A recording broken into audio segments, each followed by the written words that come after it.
Hello friends, welcome to my channel Sadhana's recipe. আজ আমি share করব রুই মাছের কালিয়া রেসিপি। এটি একটি মাছের স্পেশাল রেসিপি। আপনারা চাইলে এটি যে কোনো বড় মাছ দিয়ে রান্না করতে পারেন। আমি রুই মাছ দিয়ে রান্না করেছি। আসুন দেখে নিই আমি যেভাবে রান্না করেছি। প্রথমে আমি রুই মাছের বড় 4টি টুকরা নিয়ে নিয়েছি। এখানে 500 গ্রাম ওজন আছে। ভালো করে পরিষ্কার করে ধুয়ে নিয়েছি। এর মধ্যে লবণ, হলুদের গুঁড়া এবং লাল মরিচের গুঁড়া দিয়ে ভালো করে মাখিয়ে নিচ্ছি। লবণ, হলুদ, মরিচের গুঁড়া মাখিয়ে মাছগুলো আমি 5-6 মিনিটের জন্য রেখে দিব।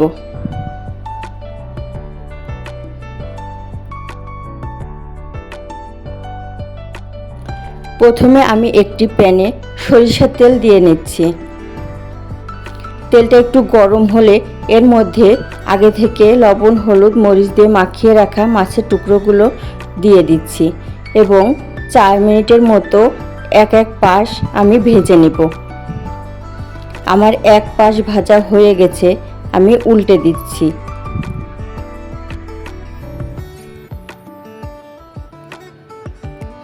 এবং এ পাশও আবার 4 মিনিটের মতো ভেজে নেব। খুব বেশি ভাজার দরকার নেই, তাহলে এর মধ্যে মশলাগুলো ভালোভাবে ঢুকবে না। আমার মাছ ভাজা হয়ে গেছে, আমি এবার প্যান থেকে এগুলো তুলে নিচ্ছি।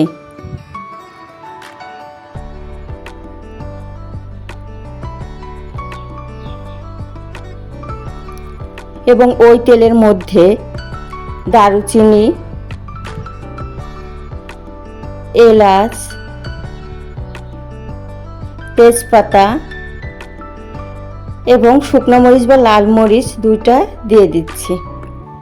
একটু ভাজা হলে ওর মধ্যে পেঁয়াজ কুচি দিয়ে দিচ্ছি এবং পেঁয়াজ কুচিগুলো একটু ভালো করে ভেজে নিচ্ছি। পেঁয়াজ কুচিগুলো ভাজা হয়ে গেলে এর মধ্যে আমি পেঁয়াজ বাটা দিয়ে দিচ্ছি। পেঁয়াজ বাটাগুলো একটু ভালোভাবে ভেজে নিচ্ছি।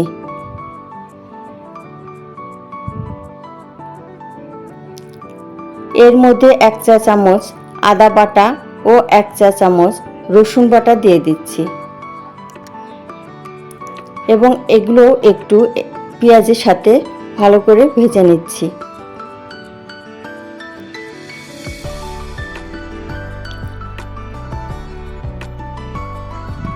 এগুলো একটু ভাজা ভাজা হয়ে গেলে একটু জল দিয়ে দিচ্ছি এবং সামান্য একটু লবণ দিয়ে দিচ্ছি। লাল মরিচের গুঁড়া দিয়ে দিচ্ছি 1.5 চা চামচ। ধনিয়া গুঁড়ো দিয়ে দিচ্ছি 1 চা চামচ এবং জিরা গুঁড়ো দিয়ে দিচ্ছি 1.5 চা চামচ।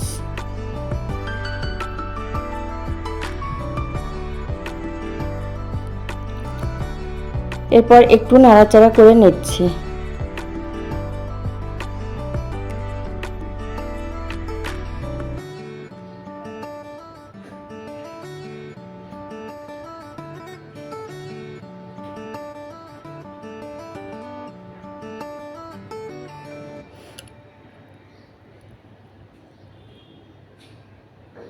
এর মধ্যে 1 চা চামচ হলুদ গুঁড়া দিয়ে দিচ্ছি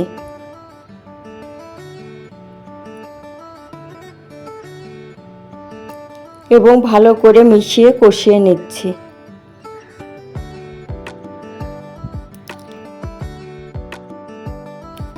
এবার ব্লেন্ড করা টমেটো দিয়ে দিচ্ছি 1টি এবং ভালো করে নাড়াচাড়া করে রান্না করে নিচ্ছি। যতক্ষণ না টমেটোর কাঁচা গন্ধটা যাবে ততক্ষণ রান্না করে নিতে হবে।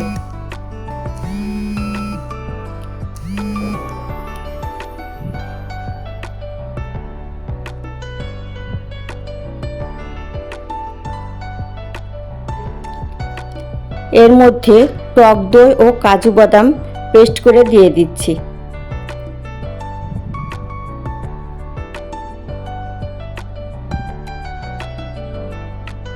এবং ভালো করে নাড়াচাড়া করে নিচ্ছি। কাজু বাদাম এবং টক দই দেওয়ার ফলে কালারটা অনেক সুন্দর আসে। এর মধ্যে 1 চা চামচ চিনি দিয়ে দিচ্ছি। এই যে টক দই এবং টমেটো দিয়েছি, এই টক ভাবটা যেন না থাকে এজন্য 1 চা চামচ চিনি দিয়ে দিয়েছি।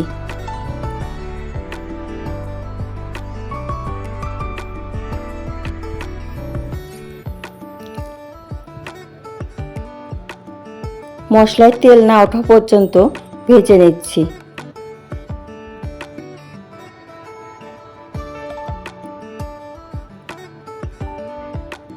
এবার জল দিয়ে দিচ্ছি। জলটা খুব বেশি পরিমাণ দেওয়ার দরকার নেই, কারণ রুই মাছের কালিয়ায় গ্রেভিটা একটু ঘন হয় এবং কম হয়।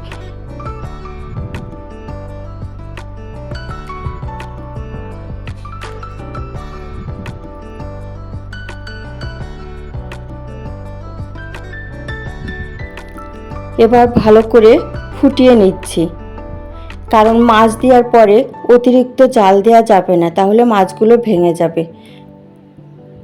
তাই আগে থেকে একটু ভালো করে জাল করে নিতে হবে। এর মধ্যে ভাজা মাছগুলো একে একে দিয়ে দিচ্ছি। মশলাগুলো মাছের উপর একটু তুলে দিলে ভালো হবে।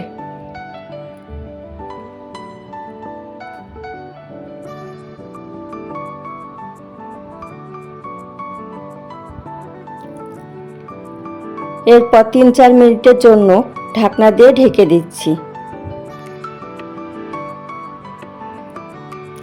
ঢাকনা খুলে মাছগুলো উল্টে দিচ্ছি। সাবধানে উল্টাতে হবে, কারণ বেশি ভাজা মাছ না তো ভেঙে যেতে পারে। আবার ঢাকনা দিয়ে একটু ঢেকে 4-5 মিনিট রাখছি। তারপর কাঁচামরিচ দিয়ে দিচ্ছি 5-6টা এবং আরেকটু ঢেকে দিচ্ছি। এরপর 1 চা চামচ গরম মশলার গুঁড়া দিয়ে দিচ্ছি এবং ভালো করে মিশিয়ে নিচ্ছি।